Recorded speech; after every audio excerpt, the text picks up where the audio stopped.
अतः 10वां अध्याय। महाराज परीक्षित को डसने के लिए तक्षक का प्रस्थान। मार्ग में मंत्रवेता कश्यप से भेंट। तक्षक का एक बट वृक्ष को डसकर भस्म कर देना और कश्यप का उसे पुनः हरा भरा कर देना। तक्षक द्वारा धन देकर कश्यप को वापस कर देना। सर्पदंश से राजा परीक्षित की मृत्यु।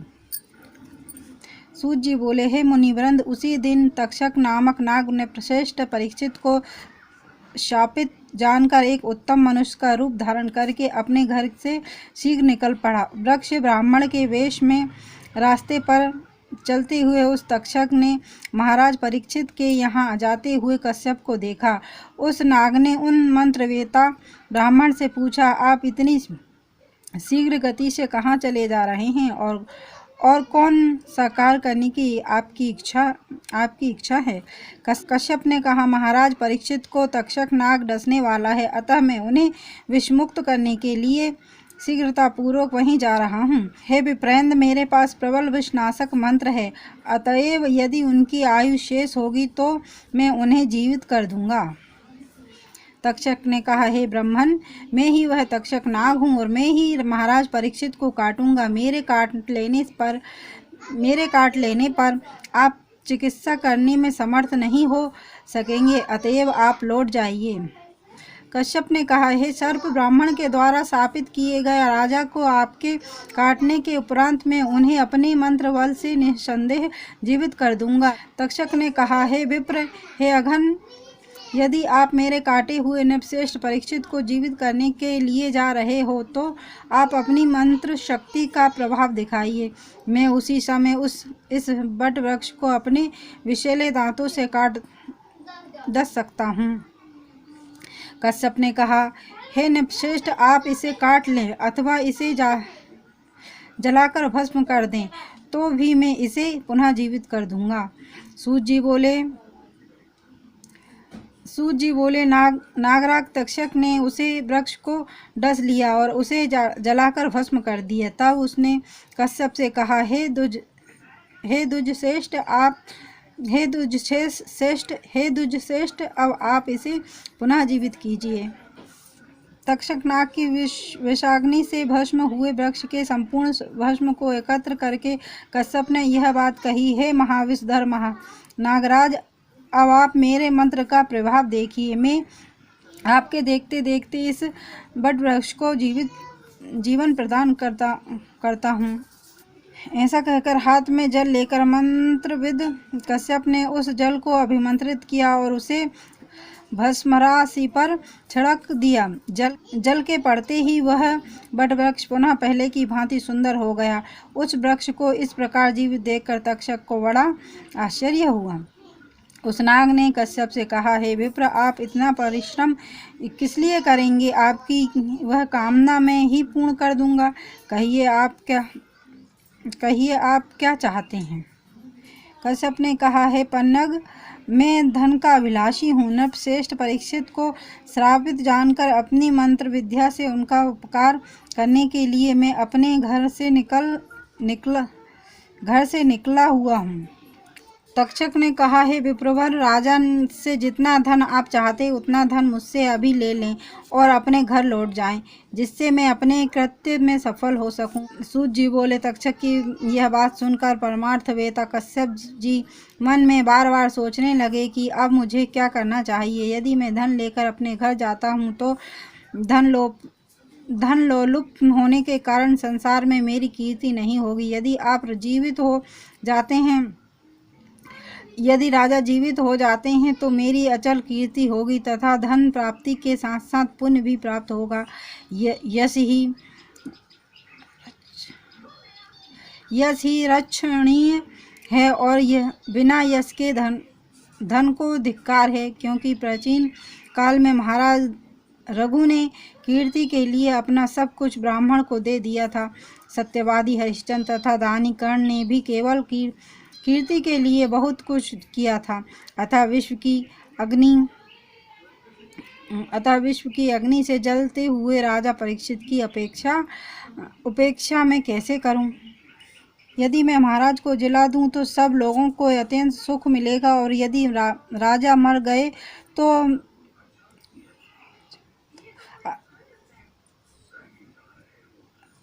यदि राजा मर गए तो अराजकता के कारण सारी प्रजा नष्ट हो जाएगी। इसमें संदेह नहीं है। राजा के मृत हो जाने पर मुझे प्रजानाश का शाप राजा के मृत हो जाने पर मुझे प्रजानाश का पाप लगेगा तथा संसार में धन लोभ के कारण मेरी अपकीर्ति होगी। मन में ऐसा विचार करके परम बुद्धिमान कश्यप ने ध्यान करके जाना कि महाराज परीक्षित की आयु अब समाप्त हो चुकी है। इस प्रकार ध्यान दृष्टि से परमात्मा कश्यप राजा की मृत्यु निकट जानकर तक्षक से धन लेकर अपने घर लौट गए। कश्यप को लौटा कर वह नाग 7वें दिन राजा को दर्शने की इच्छा से शीघ्र हस्तिनापुर चला गया। नगर में पहुँचते ही उसने सुना कि मणि मंत्र तथा औषधियों से भली भांति सावधानी पूर्वक सुरक्षित होकर राजा परीक्षित अपने महल में रह रहे हैं।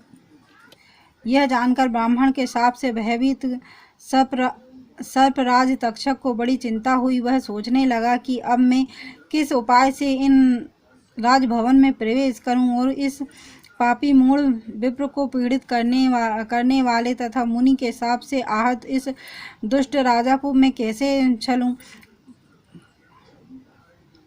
पांडव वंश में ऐसा कोई नहीं हुआ जिसने इस प्रकार किसी तपस्वी ब्राह्मण के गले में मृत सर्प डाल दिया हो। ऐसा निंदित कर्म करके कालचक्र को जानते हुए भी यह राजा भवन में रक्षकों की नियुक्ति करके राजभवन में छिपकर मृत्यु की वंचना कर रहा है और चिंतित होकर पड़ा है। विप्र के शाप अनुसार मैं उस राजा को कैसे डसूं। यह मंद बुद्धि इतना भी नहीं जानता कि मृत्यु तो अनिवार्य है। इसी कारण यह रक्षकों की नियुक्ति करके स्वयं भवन पर चढ़कर आनंद ले रहा है। यदि अमित तेज वाले देव ने मृत्यु निश्चित कर दी है तो करोड़ों प्रकार के प्रयत्नों से भी उसे कैसे टाला जा सकता है। पांडव वंश का उत्तराधिकारी यह राजा परीक्षित अपने को मृत्यु के मुख में गया हुआ जानते हुए भी जीवित रहने की अभिलाषा रखकर सुरक्षित स्थान में निश्चित होकर पड़ा हुआ है। यह यदि चाहता तो अनेक प्रकार के दान पुण्य द्वारा अपनी आयु बढ़ा सकता था, क्योंकि धर्म आचरण से व्याधि नष्ट हो जाती है और उससे आयु स्थिर होती है। यदि ऐसा संभव नहीं था तो मृत्यु के समय संपन्न की जाने वाली स्नान दान आदि क्रियाएं करके मृत्यु के अनंतर स्वर्ग यात्रा कर सकता था, अन्यथा इसे नरक जाना होगा। मुनि को पीड़ा पहुंचाने का पाप इस राजा को था ही और ब्राह्मण का घोर शाप अलग से है। अतः अब इसकी मृत्यु सन्निकट है। इस समय ऐसा कोई ब्राह्मण भी इसके पास नहीं है जो इसे यह बता सके कि विधाता के द्वारा निर्धारित मृत्यु सर्वदा अनिवार्य है। ऐसा विचार कर तक्षक नाग ने अपनी निकटवर्ती श्रेष्ठ नागों को तपस्वी ब्राह्मणों का वेश धारण कराकर राजा के पास भेजा। वे राजा को देने के लिए फल मूल आदि लेकर तैयार हो गए और तक्षक नाग भी एक छोटे से कीड़े के रूप में फल के बीच में छिप गया। तब वे नाग फल आदि लेकर शीघ्र ही निकल पड़े और राजभवन में पहुंचकर महल के पास खड़े हो गए।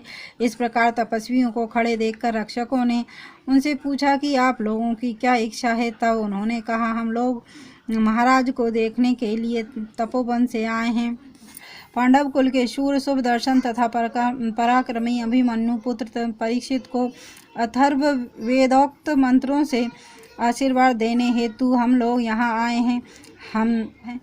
आप जाकर महाराज से कहें कि कुछ मुनिजन उनसे मिलने आए हैं और वे महाराज जी का मंत्राभिषेक करके उन्हें मधुर फल देकर लौट जाएंगे। भरतवंशी राजाओं के कुल में कभी भी द्वार रक्षक नहीं देखे गए हैं। ऐसा भी कहीं सुना नहीं गया है कि तपस्वियों को राजा कर दर्शन न मिले। जहाँ महाराज परीक्षित विराजमान है वहाँ हम लोग जाएंगे और उन्हें अपने आशीर्वाद से दीर्घायुष बनाकर आज्ञा लेकर लौट आएंगे। सूत जी बोले, उन तपस्वियों का वचन सुनकर रक्षकों ने उन्हें ब्राह्मण समझकर महाराज का आदेश सुनाते हुए कहा, हे विप्र, हमारे विचार में आज आप लोगों को राजा कर दर्शन नहीं हो सकेगा, अतः आप समस्त तपस्वी जन राजभवन में कल पधारें। हे मुनिश्रेष्ठ, विप्र साप से भयभीत होकर राजा अपने महल में ब्राह्मणों का प्रवेश वर्जित कर रखा है, इसमें संशय नहीं है। तब ब्राह्मण ने उसे कहा, हम लोगों की ओर से यह फल मूल तथा जल आप रक्षक गण राजा को दे दें और हम लोगों का आशीर्वाद पहुंचा दें। उन्होंने राजा के पास जाकर तपस्वियों के आगमन की बात बता दी। इस पर राजा ने आज्ञा दे दी कि वे लोग फल मूल आदि जो कुछ दे रहे हैं उन्हें यहाँ लाओ और उन तपस्वियों के आने का कारण पूछ लो और उन्हें पुनः कल प्रातः आने को कह दो। साथ ही मेरी ओर से उन्हें प्रणाम कहकर यह भी कह देना कि आज मेरा मिलना संभव नहीं है। उन द्वारपालों ने तपस्वियों के पास जाकर उन्हें उनके दिए हुए फल मूल आदि लाकर आदर पूर्वक राजा को अर्पित कर दिए। उन विप्रवेश में आए नागों के चले जाने पर महाराज ने फलों को लेकर मंत्रियों से कहा, हे सचिवों, आप लोग भी इन फलों का सम्यक सेवन कीजिए। मैं तो तपस्वियों द्वारा अर्पित यह एक बड़ा फल खाऊंगा। ऐसा कहकर उत्तरासुत राजा परीक्षित ने सब फल अपने सुहृदत्त सचिवों में बांट दिए और एक सुंदर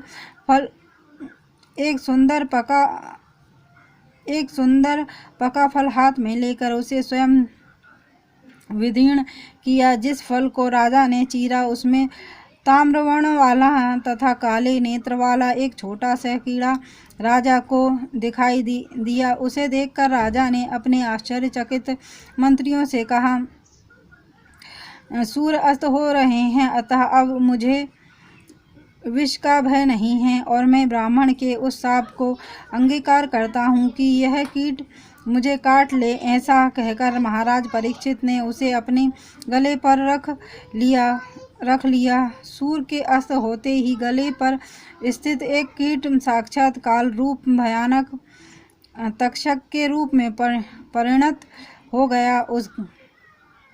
उस नाग ने तत्काल राजा को लपेट लिया तथा उन्हें डस लिया।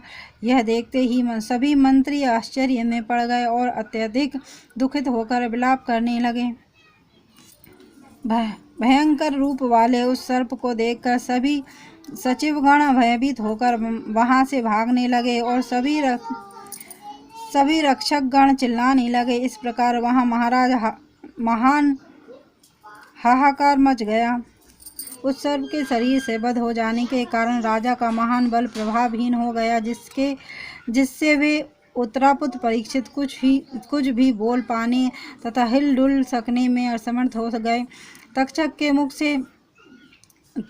मुख से विष जनित भयंकर आग की ज्वालाएं उठने लगी। उस भीषण ज्वाला ने क्षण भर में राजा को जला दिया और शीघ्र ही उन्हें निष्प्राण कर दिया। इस प्रकार क्षण मात्र में ही राजा का प्राण हरकर वह तक्षक नाग आकाश में चला गया। वहां लोगों ने संसार को भस्मसात कर देने की सामर्थ्य वाले उस तक्षक को देखा। वे राजा परीक्षित प्राणहीन होकर जले हुए वृक्ष की भांति गिर पड़े और राजा को मृत देखकर सभी लोग विलाप करने लगे। इति श्रीमद्देवी भागवत महापुराणे अष्टदशसहस्रनामस्यां संहितां द्वितीय स्कंधे परीक्षित मरणं नाम 10वां अध्यायः।